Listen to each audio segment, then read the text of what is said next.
नमस्कार, मैं हूं आपके साथ आशा सरमाल। आप देख रहे हैं रिपोर्टर, और रिपोर्टर में आज हम सबसे पहले बात करेंगे गुपकार गैंग को लेकर, क्योंकि गुपकार गठबंधन जब डीडीसी चुनावों में सामने आया था तो जाहिर तौर पर हर एक पार्टी एकजुट होती हुई नजर आई थी और उनका साफ तौर पर कहना था कि गुपकार गठबंधन एक होकर ही काम करेगा। लेकिन आज बड़ी खबर निकलकर सामने आई कि पीडीपी गुपकार गठबंधन से किनारा कर सकती है और जाहिर तौर पर आपने देखा कि पीडीपी के अंदर भी किस तरह घमासान देखने को मिल रहा था। एक एक करके नेता जो है वो पीडीपी पार्टी से किनारा करते हुए नजर आए, लेकिन आज खुद ही पीडीपी पार्टी गुपकार गठबंधन से किनारा करती हुई नजर आई। सनम एजाज के पास चलेंगे। सनम एजाज क्या कुछ अपडेट कर रहे हैं वो जान लेते हैं, क्योंकि बहुत बड़ी बात यहां पर यह है कि गुपकार गठबंधन की तरफ से दावा पेश किया गया था कि यहां केंद्र शासित प्रदेश के अंदर विकास की राह पर इसे ले जाने की कोशिश की जाएगी, लेकिन जब खुद ही अपने घर के अंदर कलह कलेश हो जाती है तो जाहिर तौर पर कैसे काम होगा ये देखने वाली बात है। सनम के पास चलते हैं, देख लीजिए। जी आशा, बताइए। सनम, सवाल यह है कि गुपकार गठबंधन जब डीडीसी में चुनाव लड़ने के लिए सामने आया था तो एकजुट होकर सामने आया था, लेकिन अब यहां बिखरता हुआ नजर आ रहा है। लोगों से जो दावे किए गए थे वो कहीं ना कहीं अब यहां खोखले साबित हो रहे हैं। देखिए, बिल्कुल आशा, बिखरा पड़ा था तेरे ही घर में मेरा वजूद, ये एक बहुत पुराना शेर है और यहाँ की सियासत में पूरी तरह से फिट आता है, खासतौर पे नेशनल कॉन्फ्रेंस और पीडीपी की सियासत पे। और इस सियासत में गुपकार अलायंस तब बना था जब 5 अगस्त की हिस्ट्री क्रिएट हुई थी और उसके बाद गुपकार अलायंस को कुछ अवामी सपोर्ट भी मिला था और उसका सबूत हमें पिछले जो डीडीसी चुनाव है उनमें देखने को मिला, या पॉलिटिकल एटमॉस्फेयर जो कश्मीर में था उसको देखने को मिला। विरोधी दलों ने इसके लोकप्रियता हम कहें या इसका पब्लिक में जो ओपिनियन था उसको देखते हुए विरोधियों ने इसको गुपकार गैंग का नाम भी देना शुरू किया। लेकिन उनका गुपकार अलायंस कहीं न कहीं एक एटमॉस्फेयर यहाँ पे क्रिएट करता जा रहा था। लेकिन काफी दिनों से जैसे ही यहाँ पे डीडीसी के चुनाव शुरू हुए तो गुपकार अलायंस में कहीं न कहीं मतभेद देखने को मिले और सबसे पहले पीडीपी का जो उसमें जो डीडीसी चुनाव में सीट शेयरिंग पर एक तरह से लोग ने बकौल पीडीपी कारकुन के एक सरेंडर था। सनम, यहाँ बड़ा सवाल ये उठता है कि गठबंधन जब बनाया गया, जब गुपकार गठबंधन को बनाया गया और इसका बहुत बड़ा ऐलान यहाँ पर किया गया, तो उस वक्त नेशनल कॉन्फ्रेंस पार्टी और पीडीपी दोनों एक साथ होकर यहाँ खड़ी होते हुए दिख रही थी। लेकिन अब अगर पीडीपी किनारा करती है तो कहीं ना कहीं बड़ा झटका गुपकार गैंग को जरूर लगेगा। देखिए, गुपकार अलायंस कहें तो पीडीपी के अगर पुल आउट होने से, अलग होने से गुपकार अलायंस तक खत्म हो जाएगा, क्योंकि दो बड़ी जमातें हैं, नेशनल कॉन्फ्रेंस और पीडीपी। उसके अलावा इसमें कोई बड़ी ऐसी जमात नहीं है जिसका कोई बेस हो, जिसका कोई ताकत हो। तो अगर इन दो में से एक बार हो जाती है तो फिर यहाँ से गुपकार अलायंस जो है खत्म हो जाएगा। और ये शुरुआत पिछले तब से देखने को मिली जब श्रीनगर में पीडीपी को सदर जो महबूब है उन ईडी ने बुलाया और उस पर नेशनल कॉन्फ्रेंस की चुप्पी रही। उस पर नेशनल कॉन्फ्रेंस को फारूक का कोई ट्वीट नहीं आया। और उससे पहले जब फारूक ने कश्मीर में गोश्त की कीमत पर स्टेटमेंट जारी किया और लोगों ने और खासतौर पर पीडीपी के कारकुन थे उसने फारूक के उस बयान की शदीद तनकीद की, उसकी आलोचना करते हुए बताया कि फारूक जैसे स्टैचर के आदमी को कश्मीर की नेशनल पॉलिटिक्स में डिस्कस करना चाहिए थी, न कि यहाँ गोश्त के पे। और तब से मतभेद आना शुरू। और फिर जब कल फारूकुल्लाह ने पुलवामा में तकरीर कर रहे थे उसके बाद जब उनकी मीडिया उनसे इस बात की मुफ्त के हवाले से सवाल पूछा तो बहुत हल्के में फारूकुल्लाह ने मीडिया के सवाल को लिया और उसके बाद पीडीपी के गलियारों में काफी गुस्सा देखने को मिला। और तब पीएसी की कल जो पीडीपी पीएसी की जो मीटिंग हुई उसमें भी पीडीपी कारकुन सवाल, यानी हम ये कह सकते हैं सनम कि जिस तरह से मतभेद पहले देखा जा रहा था और बार बार ये कहा जा रहा था कि इस मतभेद को दूर करने की कोशिश की जाएगी, लेकिन वो कहीं ना कहीं दीवार भरती हुई नजर नहीं आ रही थी, वो खाई कहीं ना कहीं बढ़ती चली गई, जिसका खामियाजा अब सामने दिख रहा है। देखिए, वक्त के साथ साथ गुपकार अलायंस में जो खाइयां हैं बहुत बढ़ती गई। पहले सजाद गनी लोन आउट हुए, उससे पार हुए और सजाद गनी के पार होने के बाद लगभग पता चल ही गया था कि गुपकार अलायंस खत्म होने जा रहा है। कोई भी सजाद गनी लोन के बाहर होने के बाद कोई भी ऐसा स्टेटमेंट पार्टी की तरफ से गुपकार अलायंस की तरफ से नहीं मिला। और फिर जो छोटी छोटी बातें थी ये बढ़ती गई, वक्त के साथ साथ बढ़ती गई। और इस वक्त क्यों कहें गुपकार अलायंस है, लेकिन दरमियान जो बड़ी पार्टी के दरमियान मतभेद है तो दूरियां बहुत बड़ी है और इनमें वापस होना, इनको इकट्ठा होना बहुत बड़ा सवाल। तो क्या लगता है जिन आम जनता ने एक भरोसा जताकर गुपकार गठबंधन को जिताया और ज्यादातर सीटें भी वहां पर दिलवाई, जम्मू में भी दिलवाई, कश्मीर में भी दिलवाई, अब उन लोगों की उम्मीदों का क्या, किस तरह से विकास होगा, क्योंकि आपस में तो बिखरते हुए ही नजर आ रहे हैं। देखिए, आम कश्मीर यूजुअली ये राय रही है। आम कश्मीरी जब बात करता है वोट पॉलिटिक्स वालों को छोड़ते हुए जनरल ओवरऑल बड़े कैनवास की बात करते हैं, तो हर बार लीडरशिप करता रहता है और लीडरशिप के हवाले से सवाल कश्मीर के हर बार उठाए। कश्मीर की लीडरशिप ने कभी भी पॉजिटिव अदा नहीं किया है कश्मीर को लेके, चाहे वो यहाँ के पॉलिटिक्स, यहाँ का विकास हो या यहाँ के बाकी मुद्दे। और आज भी पार्टी लीडरशिप पे जो सवाल उठ रहे हैं, बहुत गंभीर सवाल उठ रहे हैं, और इन सवालों के इस वक्त अगर क्या लगता है कि इस पर अब आम जनता को भी संज्ञान लेने की जरूरत है? क्योंकि अगर कुछ समय के बाद विधानसभा चुनाव यहां पर करवाए जाते हैं, जो जनता जनार्दन है उसको समझदारी दिखाने की जरूरत है कि हर कोई अपनी रोटियां सेकने का काम यहां पर कर रहा है और समझदारी दिखाई जाए, कुछ ऐसा? देखिए, जनता बहुत समझती है, लेकिन जनता के लिए बहुत सी चुनौतियां हैं, परेशानियां हैं, मजबूरियां हैं। आगे खाई वाला मामला जनता के सामने है, और फिर यहाँ पे कोई ऐसी उभर के अभी तक नहीं आई है जिसमें कश्मीरी विश्वास करे। तो ये विश्वास लीडरशिप क्राइसिस होने की वजह से कश्मीरी को हर बार पुराने से या पुराने खिलाड़ियों विश्वास करना पड़ता है, उसपे करना पड़ता है। लेकिन हर बार कश्मीरी को आम कश्मीर की नजर में उसको डिप किया गया है, और आज अलायंस के बाद से देखिए सनम, गुप्कार गठबंधन पर पहले ही सवालिया निशान लगते हुए नजर आ रहे थे। जब पीडीपी पार्टी और नेशनल कॉन्फ्रेंस पार्टी एक साथ आती है सामने और उनका कहना है कि वो गुप्कार गठबंधन को आगे तक लेकर जाएंगे और एक साथ चुनाव यहां पर लड़ेंगे। महबूबा मुफ्ती 370 को लेकर पूरा कड़ा रुख जो है वो इख्तियार करती हैं, लेकिन डॉक्टर फारूक अब्दुल्ला, उमर अब्दुल्ला की तरफ से कोई बात इस पर नहीं होती है, चुप्पी साधी जाती है। बार बार पूछा भी जाता है लेकिन उसके बावजूद भी कोई जवाब सामने नहीं आता। क्या लगता है कि आपसी मतभेद इतना ज्यादा बढ़ गया कि आखिर यहां तक नौबत आ गई है?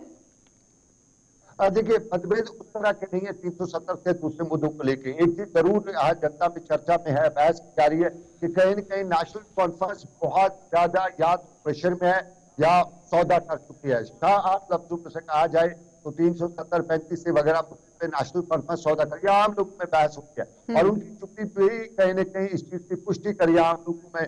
और ये बहुत बड़ा सवाल है, इसका संज्ञान है वो नेशनल कॉन्फ्रेंस को लेना ही पड़ेगा। लेकिन अब यहाँ पर आम जनता को समझदारी दिखाने की जरूरत है और ध्यान से काम करने की जरूरत है कि अगर विधानसभा चुनाव आते हैं तो किसे जिताना है, क्योंकि जनता जनार्दन है वो बहुत अच्छे से जानती है। लेकिन अगर हम गुप्कार गठबंधन को लेकर बात करें तो जाहिर तौर पर आप देखिए किस तरह से बिखरता हुआ नजर आ रहा है। सनम, बहुत बहुत धन्यवाद जुड़ने के लिए। चलिए, तो आपने देखा कि सनम का क्या कुछ कहना था, किस तरह से वो बात करते हुए नजर आ रहे हैं। वो साफ तौर पर कहते हुए नजर आ रहे हैं कि गुप्कार गठबंधन एक तरफ जो दावा पेश करता हुआ नजर आता है तो दूसरी तरफ आप देखिए बिखरता हुआ भी नजर आ रहा है, क्योंकि नेशनल कॉन्फ्रेंस पार्टी और पीडीपी की आपस में बिल्कुल भी यहां बनती हुई नजर नहीं आ रही थी। लगातार मतभेद जो है वो दोनों पार्टियों में देखे जा रहे थे। महबूबा मुफ्ती भी एक बार बयान यहां पर दे चुकी हैं कि जब तक गुप्कार गठबंधन एक होकर काम नहीं करेगा तब तक आम जनता सहयोग नहीं देगी। अब देखना यह होगा कि आम जनता इसमें किस तरह से सहयोग देती है, क्योंकि एक उम्मीद यहां पर जताकर पूरी तरह से गुप्कार गठबंधन को जिताने की कोशिश की गई, चाहे वो जम्मू संभाग था या फिर कश्मीर संभाग। लेकिन जम्मू कश्मीर केंद्र शासित प्रदेश की जनता को अब यहां से सीख लेने की जरूरत है कि राजनीतिक जितनी भी पार्टियां हैं वो सिर्फ और सिर्फ आम जनता का इस्तेमाल कर रही हैं अपनी राजनीतिक रोटियां सेकने के लिए। और अब देखना यह होगा कि गुप्कार गठबंधन किस तरह से काम करेगा, या फिर जिस तरह से आरोप लगा दिया है यहां सनम की तरफ से कि जो नेशनल कॉन्फ्रेंस पार्टी है वो पूरी तरह से बिक चुकी है और अलग ही एजेंडे पर चलती हुई नजर आ रही है। तो अब देखना यह होगा कि वाकई में इसमें कितनी सच्चाई है। चलिए, अब आपको लिए चलते हैं बड़गाम, और जहां पर आज महबूबा मुफ्ती की तरफ से आम जनता को संबोधित किया गया।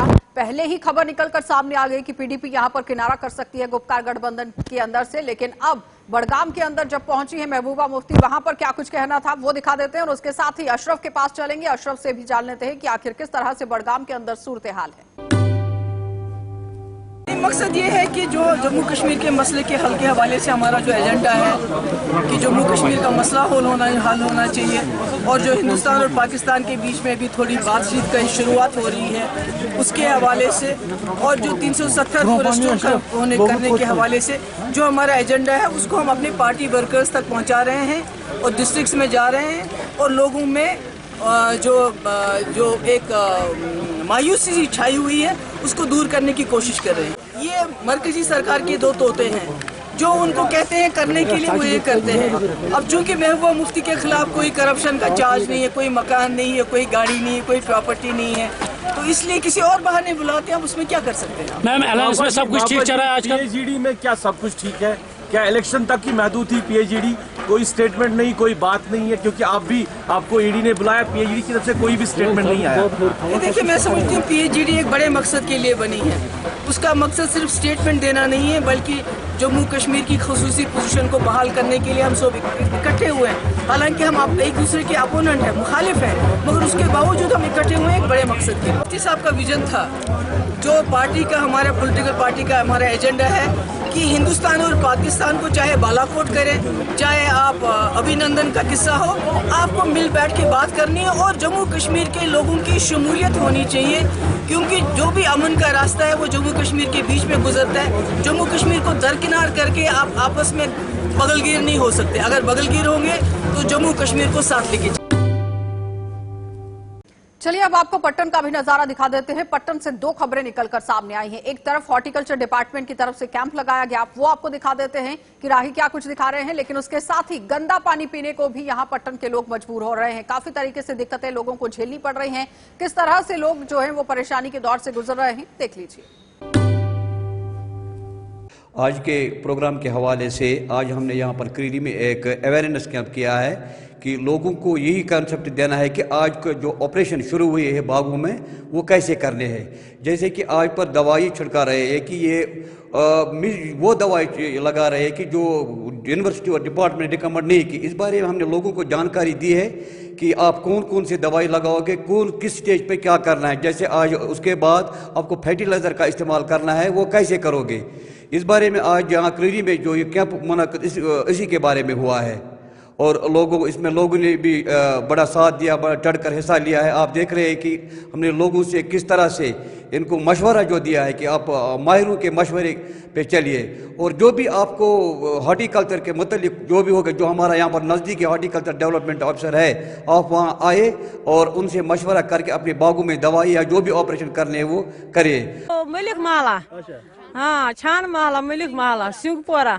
या प्रॉब्लम प्राथ प्रॉब्लम त्रेश पावर आब गो सून आब क्या गो आब त्रेश सच चेन अस कत कर वान यह इन्फेक्शन गम जोर वान इंजेक्शन क्या कर हूँ क्या कर हुकूमत कर तमिक ताकि कत कहें खेना कहें वान गन सो त्रेश पे नट कलन पे तुल बे गाम मज आब अन मगर वान ते त्रेश मिलान आब महकम तुम गयो तुमन नश तमो क्या वो वान अक दो कोर ट्रैफिक त बंद वान ये कोरुक तलाशा कहें आब कुन कह कस कोरुक वान तो वाना वो त्रेश दिन योर तुम आब कहें तुम कर तलाश तार दोच पे तार वस तम तार तलाश तुम कहें कर रेतस खंडस कर्क सा ओपन ये पे पोस पे 5-5 रपी कंटिन्यूसली अकिस नटिस दिन मगर पत कोर सह बंद पत होक सह पन्न गुपन खतर ये दोक सह गई खराब मशीन गि गवर्नमेंट इथे पे खराब कह रेतस मज पत कर्क सह बंद दोक ये आब कहें गन मुश्किल गसान गाम वाले दुह दुह नोट दिन सह मुफ्तस मज दिन कि तथ पोस भरान पत कर्क बंद आज तथ पान फिल्टर कर पानस चवान त्रेश बे गुपन दिवान सह त्रेश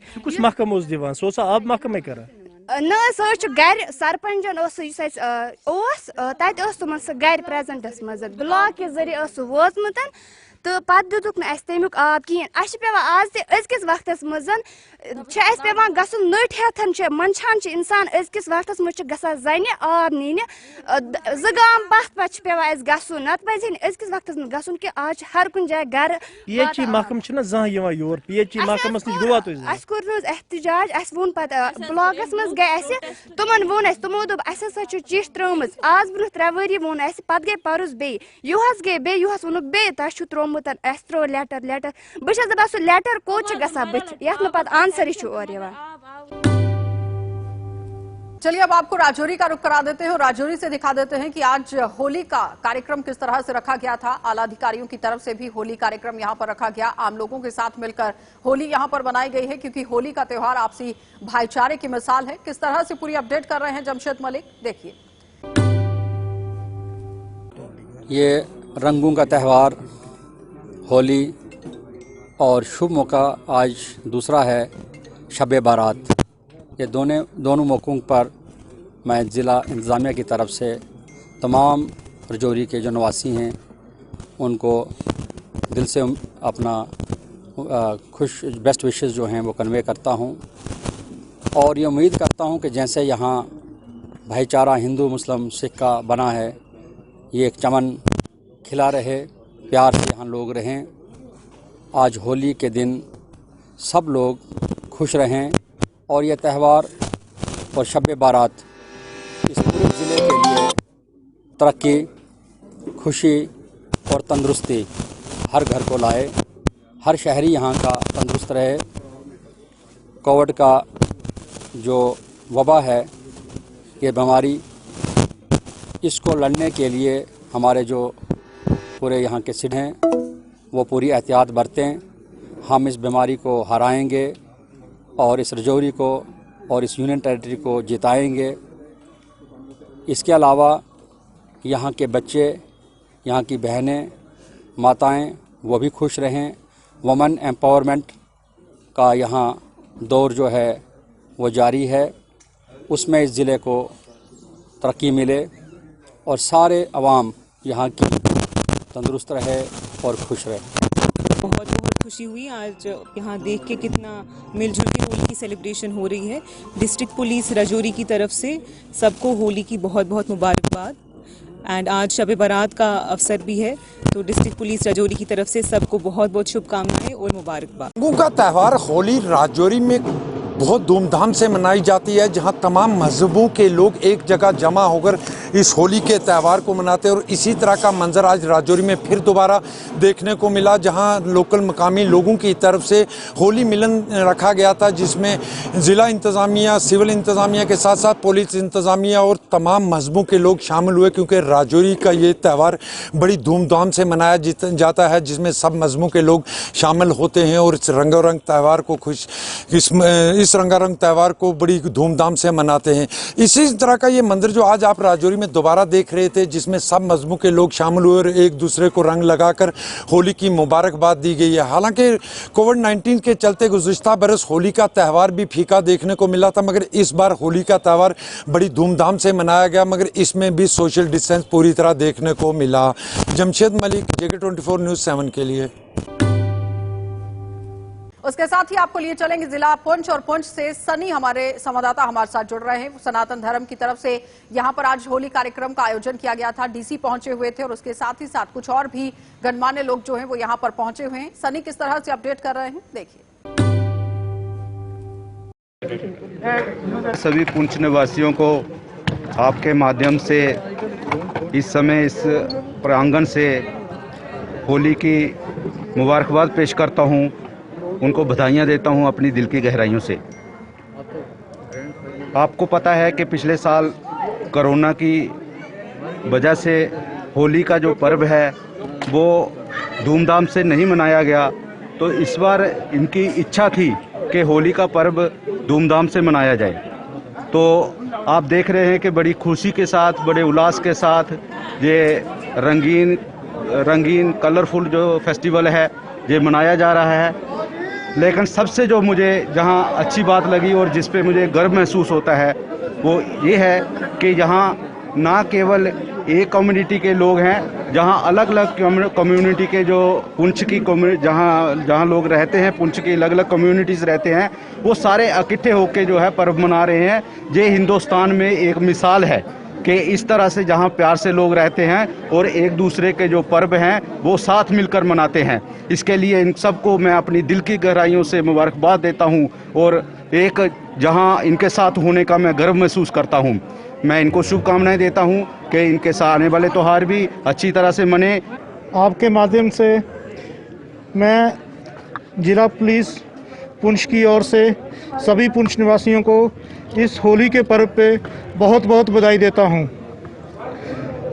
मैं ये आशा करता हूँ कि जो भी हमारे आने वाले आगे के त्यौहार हैं वो भी हम जैसे सभी कम्युनिटीज़ इकट्ठा होकर यहाँ पे त्यौहार मना रहे हैं, वो फ्यूचर के जो त्यौहार हैं वो भी ऐसे ही मनाएंगे और हमारा आपस में जो भाईचारा है वो कायम रहेगा। मैं होली के मौके पर तमाम पुंछवासियों को मुबारकबाद देना चाहता हूँ। ये त्यौहार जो है रंगों का त्यौहार है। आप देखेंगे यहाँ भाईचारा नज़र आ रहा है, हिंदू मुसलमान सिख इकट्ठे होकर ये त्यौहार मना रहे हैं, तो हमें ऐसे ही ये परंपरा जारी रखनी चाहिए। इस समय हम गीता भवन के अंदर हैं, जहां आज होली का पावन त्यौहार बनाया जा रहा है।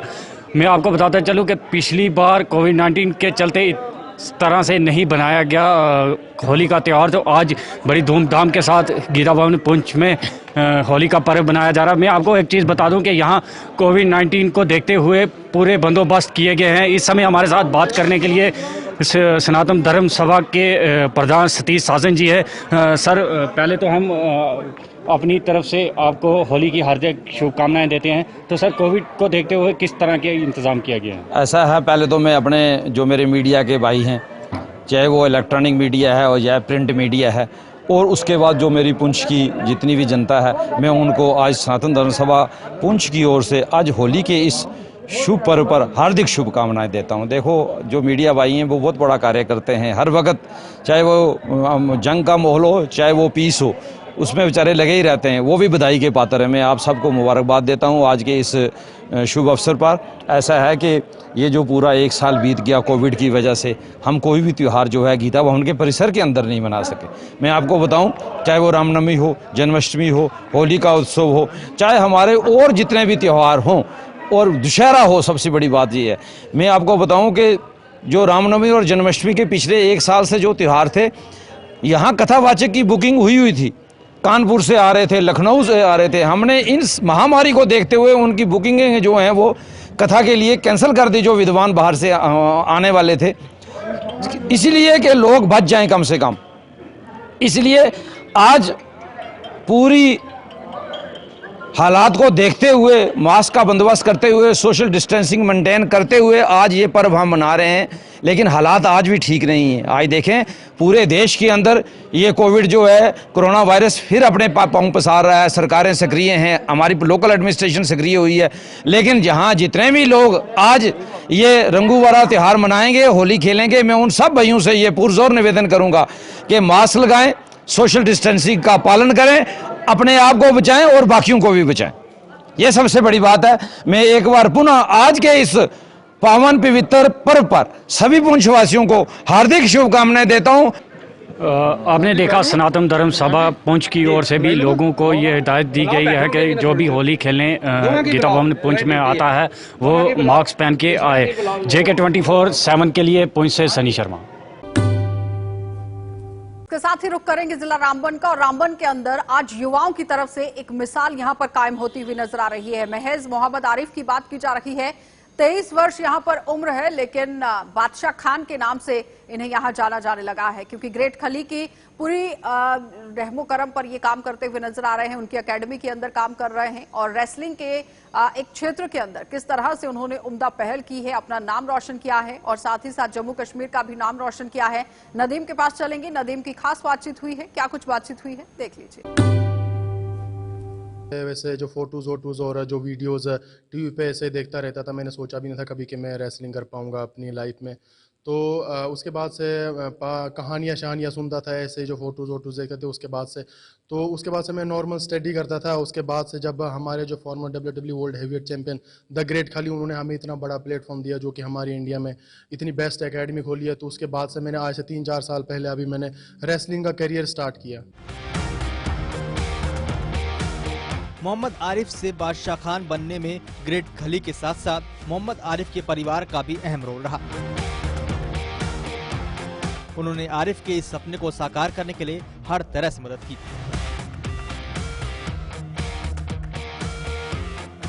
जी हाँ, फैमिली सपोर्ट तो बहुत ही बढ़िया रहा है। मतलब जैसे मैं चाहता था उससे कहीं गुना ज़्यादा मेरी फैमिली मुझे सपोर्ट करती है, बोलती है बेटा तो कर ले, हम मतलब वो किसी कोई भी हद पार कर सकते हो मेरे लिए। तो अभी तक जो फैमिली का सपोर्ट रहा है वो बहुत ही अच्छा रहा है। तो मैं उनका, मेरे पास कोई शब्द नहीं है उनके पास शुक्रिया अदा करने के लिए।